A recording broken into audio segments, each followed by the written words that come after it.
Internet. A internet foi criada em 1969 com o nome de ARPANET.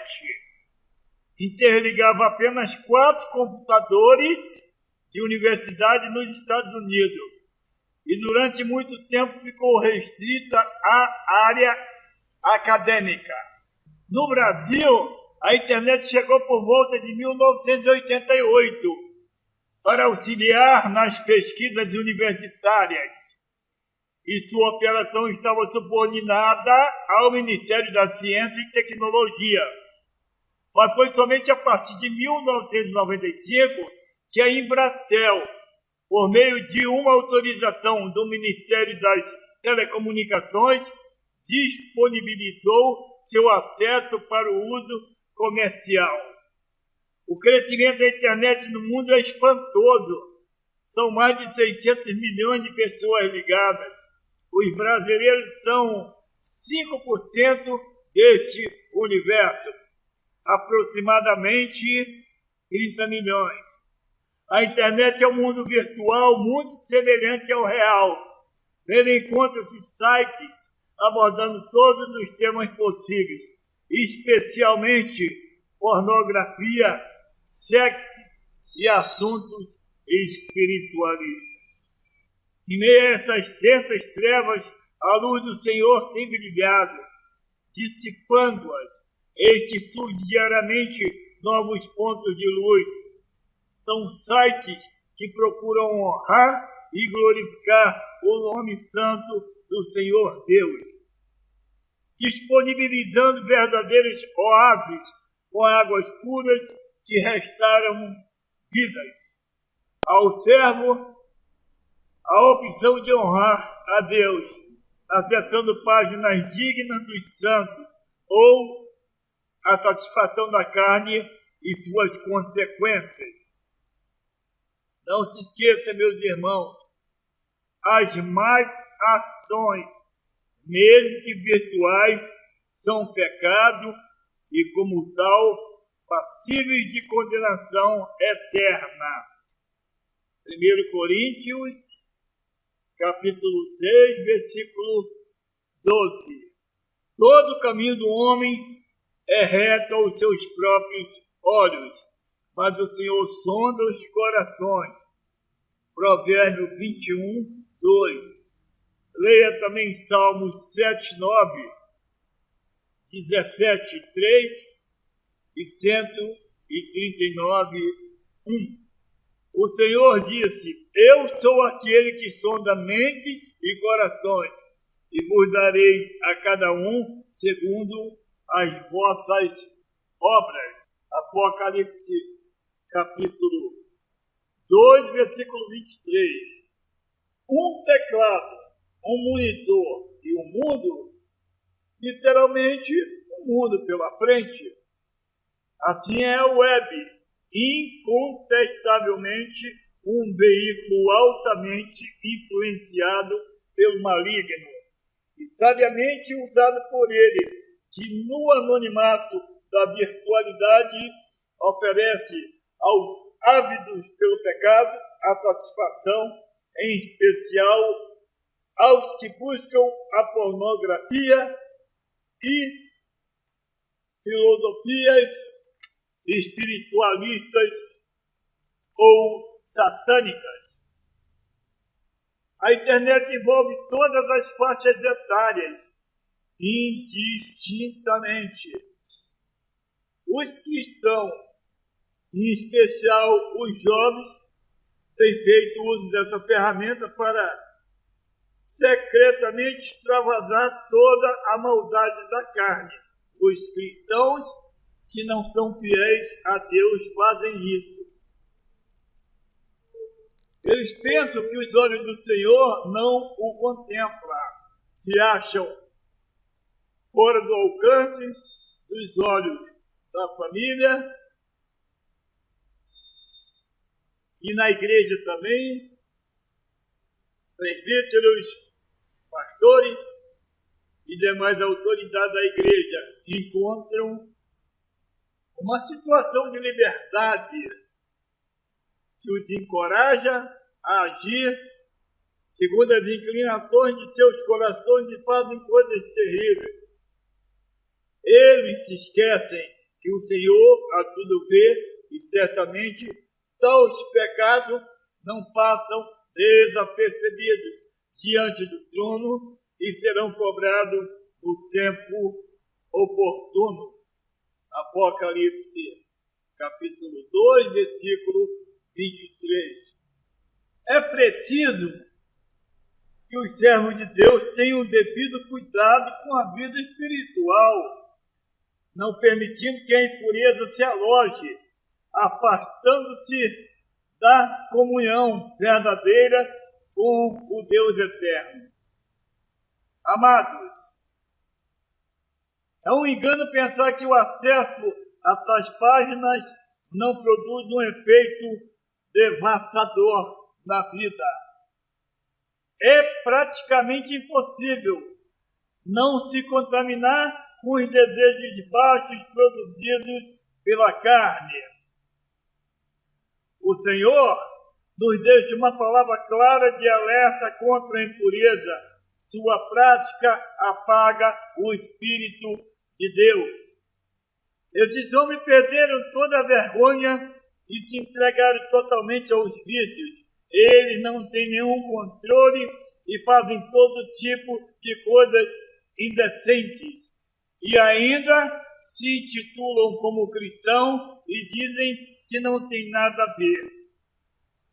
Vocês fazem parte do povo de Deus, portanto, qualquer tipo de moralidade sexual, indecência ou cobiça não pode ser nem mesmo assunto de conversa entre vocês. Efésios 4, 19 e 5, 3. Deus castigará especialmente os que seguem seus próprios desejos imorais e desprezam a autoridade dele. 2 Pedro capítulo 2, versículo 10. O sexo virtual gera conversas sensuais e a masturbação. Sexo virtual é pecado. Sua prática envolve masturbação, conversas impuras e baixas. O peso de sua prática assemelha-se ao da fornicação ou adultério. Os seus praticantes são destituídos da verdadeira comunhão com Deus e estão debaixo de condenação eterna. Vocês fazem parte do povo de Deus. Os cristãos verdadeiros são o povo de Deus. É o povo de Deus. Qualquer tipo de moralidade sexual, indecência ou cobiça não pode ser nem mesmo assunto de conversa entre vocês. Efésios capítulo 5, versículo 3. As más conversações corrompem os bons costumes. Deus não nos chamou para vivermos na imoralidade, mas para sermos completamente dedicados a Ele. 1 Tessalonicenses capítulo 4, versículo 7. Hebreus capítulo 13, versículo 4. Que o casamento seja respeitado por todos e que os maridos e as esposas sejam fiéis um ao outro. Deus julgará os imorais e os que cometem adultério. Hebreus 13, versículo 4. Temos na internet também os chats ou salas de bate-papo. Na verdade, essas salas de conversação são usadas por muitos para construir amizade, em outros casos, até falarem do amor do Senhor. Infelizmente, nota-se que as designações aos cristãos evangélicos dos grandes portais são verdadeiras praças nas quais muitos frequentadores, influenciados por espírito maligno, se portam como filhos das trevas. Eu lamento a ingenuidade de muitos que insistem em jogar pérolas aos filhos das trevas, em jogar pérolas aos porcos. É lamentável a ingenuidade de muitos que insistem em jogar pérola aos porcos. Mateus 7, versículo 6. Expondo ao ridículo a palavra santa do Senhor e, pela vida de muitos crentes que, escondido atrás de um nickname, ou seja, um nome fictício, mostram suas inclinações malignas, pecaminosas, usando expressões baixas e mentiras. A consciência de uma vida santa deve envolver todo o nosso ser, a ponto de produzirmos os frutos do Espírito Santo em todas as situações, inclusive nas ações numa sala de bate-papo. Nossas palavras devem ser continuamente uma expressão de louvor a Deus. A vossa palavra seja sempre agradável, temperada com sal, para saberes como deveis responder a cada um. Colossenses capítulo 4, versículo 6. De boas palavras transborda o meu coração. Nos teus lábios se extravasou a graça. Por isso Deus te abençoou para sempre. Salmo 45, versículo 1 e 2. Ordena e ensina. Ninguém despreze a tua mocidade. Pelo contrário, torna-te patrão dos fiéis na palavra, no procedimento, no amor, na fé, na pureza. 1 Timóteo capítulo 4, versículo 11 e 12.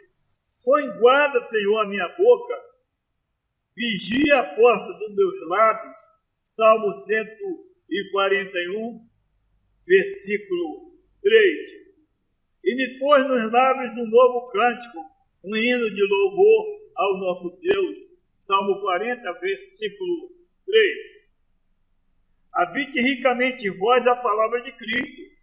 Instruí-vos e aconselhai-vos mutuamente em toda sabedoria, louvando a Deus com salmos e hinos e cânticos espirituais, com gratidão em vossos corações, e tudo que fizerdes, seja em palavra, seja em ação. Fazei-o em nome do nosso Senhor e Salvador Jesus Cristo. Colossenses capítulo 3, versículo 16 e 17. Senhor, meu Deus e meu Pai amado, freia minha língua, aquebranta meu coração, dai-me domínio próprio, que as palavras da minha boca e a meditação do meu coração sejam agradáveis perante a face santa, meu Deus e Deus meu, em quem confio. Amém.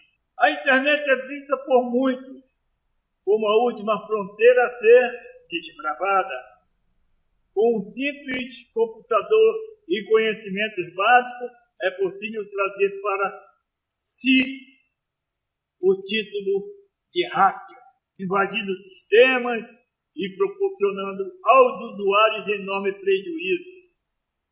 Infelizmente, encontramos nesta classe muitos que se dizem como cristãos, que se apresentam no dia a dia como crentes. Claro, uma vida hipócrita.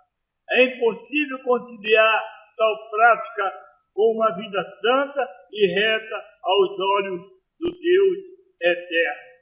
A internet está repleta de vírus e programas intrusos que se alojam no HD, trazendo sérios danos ao funcionamento do computador ou captando informações pessoais como senhas, números de documentos, contas bancárias e etc, e etc, e etc.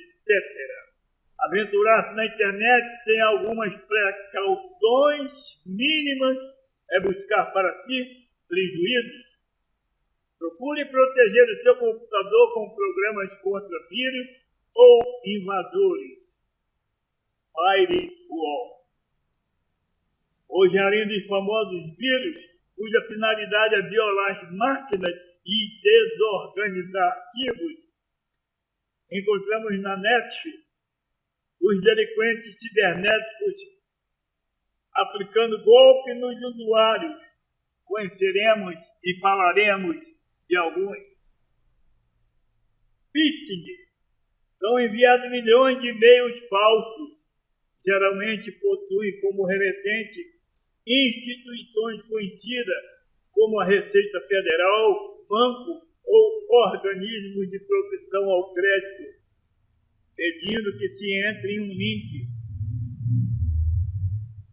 Este dá acesso a um site falso, clone do original, no qual são pedidos dados como conta bancária e senha.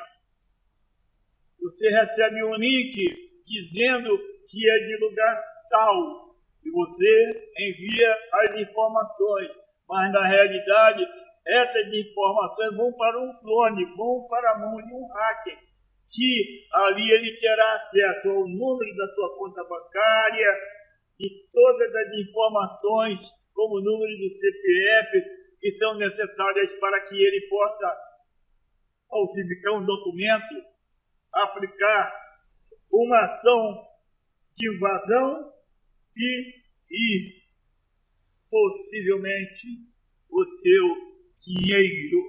Cavalo de Troia são programas que se instalam dentro do micro, abrindo portas para uma nova invasão. Eles surgem como um e-mail ou links em uma página, geralmente oferecendo atrativos. Através desses programas, os estelionatários obtêm informações como nome, endereço, número de CPF, número da conta bancária e senhas. Spyware, nome genérico dado aos programas de espionagem que se instalam no micro quando se acessa o site. Eles vasculham a máquina em busca de senha bancária. Para evitar os spywares, os bancos resolveram criar teclados virtuais em que a senha é digitada apenas se apertando o botão do mouse. Eu me lembro que há anos atrás eu conheci um programa no qual, quando abria a caixinha para ser digitada a senha do banco ou qualquer uma senha na internet, aparecia uma mãozinha fazendo um movimento giratório e ali ele ia lendo e gerando números até chegar à conclusão final da senha. Por isso, a maioria dos sites pede que a senha contenha números e letras. É preciso estar atento, pois a internet é uma ponte direta com o mundo do crime e com todo o nível de sofisticação que a mais moderna tecnologia pode proporcionar. Veja o que é necessário para navegar com cautela, com cuidado e evitar surpresas desagradáveis. 1. Antivírus.